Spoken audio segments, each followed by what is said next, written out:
নিখিল বড়ো ছাত্ৰ সন্থাৰ 55তম অধিৱেশনত আমি আজি সকলোৱে যোগদান কৰিলোঁ আৰু নিখিল বড়ো ছাত্ৰ সন্থাৰ যি ভূমিকা অসমৰ ৰাজনৈতিক সামাজিক অৰ্থনৈতিক সাংস্কৃতিক উত্তৰণৰ ক্ষেত্ৰত আৰু বড়ো জাতিৰ উত্তৰণৰ ক্ষেত্ৰত তাক সকলোৱে ভূয়সী প্ৰশংসা কৰে আৰু আজিও মোৰ বক্তব্যত মই নিখিল বড়ো ছাত্ৰ সন্থাৰ শক্তিশালী ভূমিকাক প্ৰশংসা কৰিলোঁ। বিটিআৰ সম্প্ৰসাৰণক লৈ শোণিতপুৰ জিলাত বিশেষকৈ প্ৰতিবাদ হৈছে।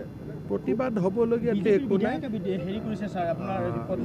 মই ভাবোঁ যে সিদ্ধান্ত লোৱাৰ আগতে আমি সকলো পক্ষৰ লগত আলোচনা কৰি লৈছোঁ আৰু ই অকল আপচুৱে নিজেই কৈছে যে আমাক অকল বড়ো ভিলেজখিনি দিয়ক, নন বড়ো ভিলেজ দিব নালাগে। গতিকে বড়ো ভিলেজ বিটিআৰৰ অধীনত অহাত তাততো কাৰো একো বাধা থাকিব নোৱাৰে, কাৰণ অসমত আমি শিক্ষাৰ মাধ্যমো অসমীয়া কৰোঁ, পঢ়া শুনাত অসুবিধা হয়। গতিকে বড়ো গাঁওখিনি বিটিআৰত গ'লে তাততো আমিতো আপত্তি কৰিবলগীয়া একো নাই আৰু মই ভাবোঁ যে সকলো বিধায়কৰ লগতে আমাৰ কথা বতৰা হৈছে।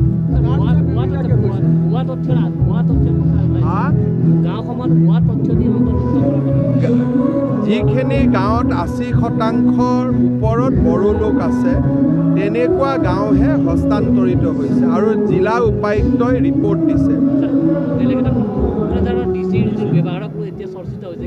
মই ভাবোঁ দুয়োটা পক্ষই বুজাবুজিৰ মাধ্যমেৰে ঘটনাটো সমাধান কৰিছে, FIR উইথড্ৰ কৰিছে। আপুনি এই কথাটো কিয় বাৰে বাৰে কৈ আছে? মুখ্যমন্ত্ৰী হিচাপে মই কৈছোঁ যে মই সকলো বিধায়কৰ লগত আলোচনা কৰিছোঁ, বিষয়টো ইমানতে ফুল ষ্টপ। ইয়াতকৈ আগুৱাই গ'লে আমাৰ আকৌ অসমখন জনজাতি অজনজাতি লোকৰ পৰ্যায়লৈকে আহি যাব।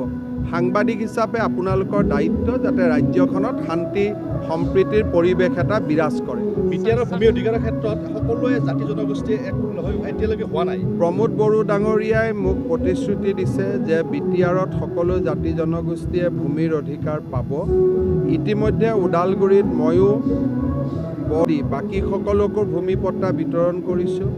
এতিয়া যিটো মিছন বসুন্ধৰাৰ দৰে আন এটা বৈষম্যতি চলি আছে, তাত অনাবড়ো লোকসকলৰ উত্তৰাধিকাৰী মাটিৰ এতিয়া তেওঁলোকে অনুমোদন দি আছে। একচনীয়া মাটিখিনি আচলতে এটা বস্তু আপুনি চাব লাগিব যে বিটিআৰত একচনীয়া মাটি মেদি কৰোঁতে যাতে সন্দেহযুক্ত লোকে মাটি নাপায়, সেইকাৰণে আমি যথেষ্ট চেষ্টা কৰি আছোঁ যাতে এটা উপযুক্ত নীতিৰ অধীনত এবাৰ মেদি পট্টাখিনি হস্তান্তৰিত হৈ যোৱাৰ পিছত একচনীয়া মাটিখিনিও আমি মেদি কৰিম।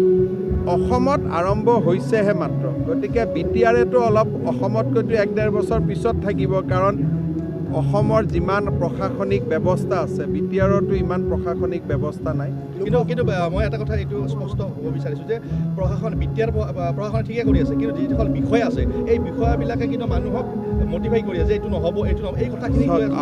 মই ভাবোঁ যে যিসকল বিটিআৰৰ বিষয়াই বিটিআৰৰ নিৰ্দেশৰ বিপক্ষে যাব তাৰ ওপৰত বিটিআৰৰ প্ৰধানে কঠোৰ ব্যৱস্থা ল'ব। 3টা কথাত স্পষ্ট যে বিটিআৰত বাস কৰি থকা অসমীয়া খিলঞ্জীয়া বা আমাৰ গোৰ্খা এই গোটেই যিসকল প্ৰটেক্টেড ক্লাছ আছে বা আমাৰ অসমীয়া ভাষী লোক আছে বা ভাৰতীয় লোকসকল আছে তেওঁলোকে ভূমিৰ অধিকাৰ পাবই। খালি বিটিআৰ গঠনৰ আগত হ'ব লাগিব, বিটিআৰ গঠনৰ পিছৰখিনিয়ে নাপাব, গঠনৰ আগৰখিনিয়ে 2003 চনৰ আগৰখিনিয়ে পাব। আৰু এই ক্ষেত্ৰত লাগিলে মই এদিন আৰু আলোচনা কৰিম, সমস্যাখিনি সমাধান কৰিম। সেইটোলৈ আপুনি কিয় টেনশ্যন খাইছে? চৰকাৰক চলাব দিয়ক না, ধুনীয়াকৈ চলি যাব, আগতকৈ ভাল কৰি চলি যাব। বড়ো গাঁৱত চাওক, বড়ো গাঁওসমূহত তেওঁলোকৰ ল'ৰা ছোৱালী ওলাই আহিলে বেলেগ মিডিয়াম পঢ়িব লাগে। বড়ো গাঁৱত তেওঁলোকে বড়ো মেজৰিটি ভিলেজবিলাক শান্তিত আছে। মিচিং ভিলেজতো আমি মিচিং অট'নমাছ কাউন্সিলত আছে। শোণিতপুৰৰ বহুত মিচিং গাঁৱতো মিচিং অট'নমাছ কাউন্সিলৰ ভিতৰত আছে।